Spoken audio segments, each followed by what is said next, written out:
We're back with another episode of Think Deeper about growth, and today in the studio I have with me Paul Cheetham, who is managing partner and founder of the Sedulo Group, which is a holistic accounting firm and a business advisor group. I've known Paul 25 years, so I'm really now. happy it's took me that long to get him on this podcast. So I welcome you, Paul. Meet my producer. This is the way our podcast works, because I know you're an author and you have your own podcast. Yeah. But we do things slightly differently here. Good. So, and I know good. you're open to that, aren't you? So if you will take it away with the first piece Shall I just of pick paper. one of these? Yeah, just pick a paper up and read out what it says. Success. Success. So when I look at you and I say I could speak for most people, because you're in the public eye quite a lot with your Taking Care of Business book and the podcast as well. But I see a very successful entrepreneur. I've known you from when you first started out. And there was always this fire in your belly, this ambition, this hunger, I think is the only way I can describe it. Yeah. I now see your evolution, which is just beautiful. And I'm so proud as a friend to be able to say that. You know, you've got amazing properties abroad. You've got a nearly 200 strong employment firm. You've got 4 sites across the country. To me, that is success. Is it to you? Is that how you would define success? No, it wouldn't be. It's, you know, when you get things, right? When you get things, I think when you start out to do something, you start out because you want things, right? I was brought up on a council estate, right? So we didn't have much when I was a kid. And when I started doing what I was doing, and you're right, I'm as driven as anybody. I don't know, there's not many people I meet who are as driven as me. And it does come from, you know, I have for a lot of clients, Deepa. So I think acting for a lot of clients allows me to assess what their levels of success looks like, as well as my own. And I think everybody starts out measuring success from a tangible perspective. They want more money. They want nicer things. They want to get better stuff, better things in life. But when you get them, and you'll know this, and it could be anybody listening, somebody wants to earn 20 grand a year, but if you earn 20 grand a year, you want 25 grand a year, you want 25 grand a year. If you own a business, I remember thinking, when I used to think, God, if I get to like 50 grand a month of revenue, I've made it, that's success. I remember getting to 50 grand a month and didn't even bat an eyelid. I'm like, I need to get to 100 grand a month. Oh, I need to get £1 million. Then £1 million. Then it was, I actually think I'd be successful to get 2 million quid.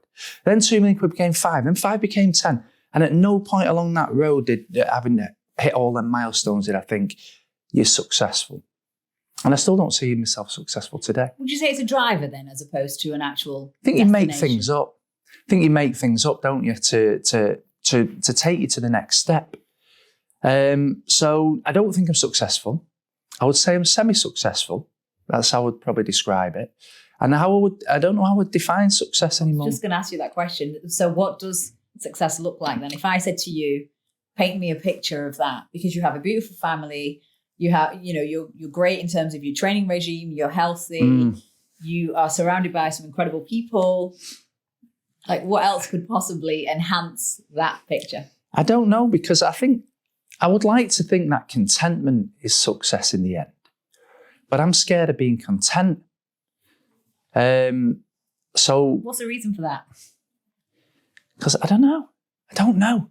I think the thing about me is, like, I had rejection when I was a kid. I've got to know this over a period of time. Like, I'm 45 now. So I've always been quite an open self-developer. And I was rejected when I was a kid from a biological dad. And that's probably set the scene for the rest of my life, in that I want to be accepted. And so my form of acceptance comes with what other people deem is success, not necessarily what I see. It might be what you see. I was going to say cars, and that rubbish. I'm not bothered about cars, but you get what I mean. The lifestyle, the material. the lifestyle. Yeah. But in reality, to me, probably success is being accepted, and so I'm constant. That's my driver, right? But I only learned that of late. You know, I only learned that probably in the last few years. Actually, when I wrote my book. I sometimes look back and think, why did you write that book? Was it ego? What was it? You know, I had the reasons why I wrote it, or that I said, but what was the real reason? But I think more than anything, what I enjoyed about the book was the ability to reflect. And it answered some questions that I had about myself, why I was doing stuff. And that's in the end what took me back to being rejected as a kid, really. And I guess my desire to be accepted means I have to have this identity, but it comes with a big pressure. Do you think that if you met your dad now and you had that conversation with him, do you think he would understand how important that acceptance was? And then if he did accept you now for what you've become, would that help? No. Or is it not important? No, anymore? I've not spoken to this too much about anybody, to anybody before, but he actually reached out. So I have a stepdad, right? And he's my dad. Yeah. Let's be clear here, from the age of 4 or 5, my dad brought me up. But the 2 years previous to that was constant rejection. And he reached out on Facebook about 2 years ago, and it come up. He's got the same name as me. It actually came up, a friend request. So I got the friend request, my own name, and thought, strange. Oh, somebody's hacked me. Yeah. I thought I'd been hacked. Naturally. And then Zeri, my wife, goes, I've had a friend request from you. And I'm like, it's not from me. And we sat on the sofa, and then she went, who's this guy? And I was like, no way. But I didn't accept it. So I didn't accept the friend request. It's done. It is what it is. I don't hold any grudges.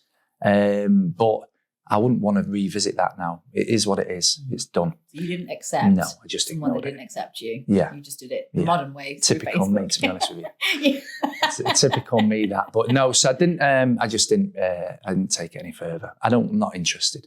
Well, thank So you I for don't sharing need that. I don't need that acceptance anymore. No, Do you know don't. what I mean? Yeah. Take another piece of paper, please. Oh, parenting. So you have 4 unbelievable children. What would you say being a dad has taught you in life, in business? We could talk 3 hours about this. Because it plays a really big part in your life. When I wrote my eulogy, right, everybody should do that, by the way. When I wrote it, it started with that I want to be a good dad and a good husband. It's important to me. That was the main thing. And then, that was the first thing I wrote. Constantly, because of my upbringing, it's the most important thing to me. However, I'm busy. And so there's times where my business takes precedent over my kids. Truth of the matter. And I have really bad guilt about that. And it's not unusual because obviously I work with a lot of successful people, and they're in the same boat as that. There's a constant sort of parenting guilt because you're so obsessed with your own high performance or success or career or whatever it will be. It's driven by what you're doing for them, really, isn't it? Well, it is. Or is that making you feel better? Is that what you say to yourself to make yourself feel better? Yeah. I know a boxer, Tony Bellew, and I was speaking to him not long ago, and he talked about in his career, he had 20 years where he put boxing before he put his kids. If it was Christmas and he had a fight, he had a fight. If it was their birthday and he was in training camp, he was in training camp. So I always look at sports people when it comes to it and think, if you would go to the World Cup, you're in David Beckham, he's not a bad dad because he goes to the World Cup for 6 weeks and doesn't see his kids. But I do think in terms of successful people or busy people or, entrepreneurs, if you like, I would say their biggest issue in life is, are they doing enough for the kids? Because I think business takes precedent. And just in terms of qualities, what do you think that as a dad you have learnt through your time as a dad? As a dad, what have you learnt that you would apply now into business that you didn't know about yourself maybe, or that you didn't know you needed? To be honest with you, I'm not quite sure. Or what they accomplished anyway. My kids are an anchor to me, right? So they bring me back down to earth, which is good. One of the things I do is my oldest is 16, and I do I'd say once a year, I go out with him and I ask him to describe me in 3 words. Nice. I want the feedback. And this is what you expect. Sometimes, I tell you what I ask him. I ask him to describe me in 3 words, and he laughs now because he goes, "Oh, you're not going to ask this, Ethan. You're not going to ask this again, Dad." But I'll say to him, "I want you to describe me in 3 words, And I want you to tell me one thing you want me to keep doing, one thing you want me to stop doing, one thing you want me to do more of. And I ask him that. I've said that to a few people in the past. They've gone, no way do you ask your 16-year-old those questions, but I want the feedback. He said, one of the things he said last time was loving. And to me, that was like, because I'm harsh. Well, you've always been that friend in my life that asks the uncomfortable questions. Yeah. Like you always want to know the why. If I say I'm going to do this, why? Okay, well, what's that going to get you? Or, so I do get it. I can be brutally blunt. And my missus says it all the time. She's like, you can't say things like that. But I just do. And I'm like that with the kids. And it scares me sometimes how blunt I can be with Ethan, for example, or even the younger ones. So that's why I do think it is important every now and then that I check in to make sure I'm being the best version of me as a dad. For them. In life, I want to be the best version of myself. And that doesn't matter. I think everybody should try and do that. And that's whether you're a friend, a dad, whatever hat you're wearing. Yeah. Yeah, whatever hat you're wearing. So I do search for that constant feedback just to make sure I'm not going off piste because I can be brutal with my kids. I suppose that goes a little bit back to you not being accepted. Quite possibly. I don't know where I get it from. But I mean, I have a lot of clients who, famous clients who work with me for that brutal honesty because I'm probably, in some cases, I'm the only person who will tell them it as it is. I can believe that. Pick another paper. Oof, anxiety. Let's go. So you have actually talked about the fact that you suffer from anxiety. The question I'd like to ask you is, when you do suffer from anxiety or you feel like you're anxious, is that you being exposed to your vulnerability, or do you think it's triggering self-growth? Very good question. You know what? The thing about life is you can't have the yin without the yang. You can't have the positive without the negative. And I have a leadership club, which I do with a guy called Kevin Sinfield, who was a former rugby league player. And it's all based on the fact that most of my clients have got issues. They're successful, but they've got issues. They're successful because they've got issues, right? And I don't know where my anxieties come from. I really don't know, but I mean, I have it every day. I suffer with anxiety every day. I score it every morning. I make lifestyle choices every day based on what the score is. And I do natural remedies depending on how I feel. So expand on that. Are we talking about nutrition, exercise? Yeah. You'll choose how you feel. Yeah, 100%. So I wake up in the morning and I'll go, I'm a 3 out of 10. If I'm a 3 out of 10, I think, okay, I can just carry on with my day. But I train every day. I make sure I drink my water every day. I don't drink caffeine after 11 a.m. I'll have 2 coffees in the morning and I don't drink. I fast every day. So I don't break my fast until probably 12, 1 o'clock. Barely eat sugar and training shit. And then if I feel like, and I watch my alcohol intake, I do like a drink, but I watch that depending on what my anxiety levels are. And then if I do feel anxious, I'll meditate. So they're the things that I do every single day, depending on what my score is in the morning. So knowing you well, what's a good mark? 3 out of 10 is where you... Yeah, I'm comfortable with that. 3 out of 10 is you comfortable with that? I tell you the problem we've got. Yeah, I love being a 3 out of 10. What's an ideal? I'm happy with a 3 out of 10. Because the thing is you need fear and you need anxiety. You know, I tell you something about fear and anxiety nowadays is everybody's scared of being anxious. And yet actually it's the driver in many cases. You know, why do we get out of bed at the moment? I'm scared of losing what I've got. Yeah. Every day, scared of losing what I've got. And I think people, when they deem people as being successful, I think they think once you've gone to the stage of successful, you're always successful. I don't know why people think that. In reality, you're just scared to death. I remember when I set my business up and I had nothing. And I wasn't anxious at all. I wasn't scared. I wasn't bothered because, you know, if it's fight or flight, you just fight or flight. When you actually start to consider, or when you have children, or when you start to have things, then you're afraid of losing them. Mine came, I'm 45 and I'm 45 this year. When I was 28, I just started having panic attacks, constant. And people don't, for some reason, people might look at me and they wouldn't associate somebody like me to have that vulnerability, which is why I talk about it quite a bit. But let me tell you, the problem with anxiety is when you get to a 7, you go above a 7, you're out of control. And there's nothing more fearsome, there's nothing more terrifying than being out of control in a panic attack. When I was 28, I used to have a panic attack every week. I had them every week for about a year.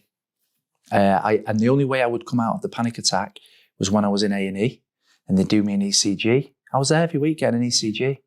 And as soon as they told me everything was okay, boom. You were fine. And the only thing I can describe it as, the first time it happened, I'm guessing it felt like there's a battery and the battery's been pulled. The plug, it's like a Hoover. When the plug comes out and it just goes, that's what a panic attack felt like. I fell to the floor. I'm clutching my chest. I feel like I'm dying. Genuinely, the first time I thought, Jesus, I'm having a heart attack here. 28, I'm in the middle of a precinct in Poynton over in Stockport, and I'm rolling about on the floor.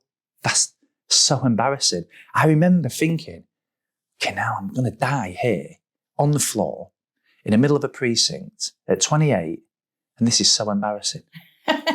That's what I remember thinking. But I was terrified. Yeah. But you don't have them anymore. So the evolution of that is pretty beautiful. You've learned a technique, a way to at least manage it, not necessarily control it. But I think the thing is I don't let it. One of the things about anxiety is you get into this state, don't you, where you build once you start building yourself up, you become anxious about being anxious. Yes. You're anxious about being anxious. You're in a loop and you can't get out of the loop. Yeah. So I don't. When I'm starting, listen, I can get times now where I'm a 7. I think, oh no, please don't spill over a 7 because it's terrifying. But I don't let it perpetuate. I don't let it eat me up. I don't let it beat me up. I let the moment pass. And when you let the moment pass, you're kind of in control of it. Yeah. That's how I control anxiety. I let it pass rather than get het up. And I believe that so many more people now are aware of the fact that anxiety exists. It's often been labelled as being dramatic and, you're just working yourself up for no reason and you just need to calm down. But I think when you're in that moment and you're feeling that fear, only you know what that feels like. But the fact that you've managed to manage that is pretty incredible. Final one, Paulie. Let's go for this one. Make it a good one. Head or heart? So when you've made some of the biggest decisions in your life, because again, knowing you fairly well, you're always quite logical, accountant by trade, by just your psyche, which means, numbers kind of mean something. Has it always been about the head then, in terms of like big decisions? And can you think of one? I don't make any decisions with a head. Right. I don't make any. I think life's too short. Is that the same for your clients? I try. It's interesting actually with the clients. I try. I just think life's too short, Deepa, right? And I think if you did most of the things with your head, I'm not sure how much fun life would be. Do you know? Yeah. So for me, I'm like, let's do stuff. Does it make sense? Do you know? But the other thing is I'll kind of make a decision with a heart. I know that I've kind of got the fallback that I'm willing to do everything it takes to make it right. So my investment decisions have been really poor. I've done some stupid stuff. I've wasted so much money on investments that don't make any sense with a head. But life's just a journey, isn't it? Yeah. Right. And you have to have the failures to enjoy the successes. Yeah. And so I'm not scared of failing. That doesn't worry me, doesn't bother me. Everything's with the heart. I think everything's got to be about soul. I can't stand people that set up businesses to make money. It doesn't interest me being part of their journey. I love being part of people's... Because you are quite selective in terms of... I am. I love being part of people's journeys. Yeah. I love it. It's the best thing ever. It's the best part of my life, really. But... I'm his longest standing client, by the way, just for the record. Yeah, you're one of them. We've got a few. But on a serious note... Shut me down there. on a serious note, I do think that whenever somebody comes to me and they want to make money, they set up a business because they want to make money. I'm just not interested in that journey. I'm interested in like people who are just passionate about what they do. And I think they'll always succeed, won't they? In the if end, you can feel that yeah, from them, that no matter how many challenges, no matter how many hurdles, they'll do it. Yeah. And I always find it funny, you know, people will come to me with business plans. You know, I've never had a business plan. You know, I own travel agents, I own sportswear brands. I own probably, I don't know how many businesses now, probably another 10 businesses. And I've just invested in them because I like the person, or I think it'll be fun, or it'll be challenging. Do you know what I mean? I never invest thinking, I hope I can get a 3 times return on my investment when I put this money in. That would be a head decision, wouldn't it? Yeah. I just go, that feels like it'd be a pretty cool thing to do. I think I could have some fun with that. Yeah. I think it can open doors here. I think that can change something, or I can do it well. I think that overall, what I'd probably say, and we'll wrap this up, and I could talk to you forever. So if you want to hear more from Paul, you need to drop a comment in the box below and let us know. So we will do an extended version of this. I know you're voting already with some of our other guests. But I think overall, it boils down to being present. And that's what I've always learned from you. And even when you share your moments of anxiety, you're present in the moment. That's what's allowing you to overcome that moment. You have to work at that. Yeah, absolutely. But the same with all the decisions that you seem to make, your family, you know, how much time you spend with them. It's about being present. That's the one thing I think that I always get from you. So thank you. Thanks for having me. Podcast. I hope you enjoyed it. I did. That's good. even though crystal's not really your thing, but I don't mind it at all. We can do another one whenever you want. Amazing. All right. I'll just that. Thank you.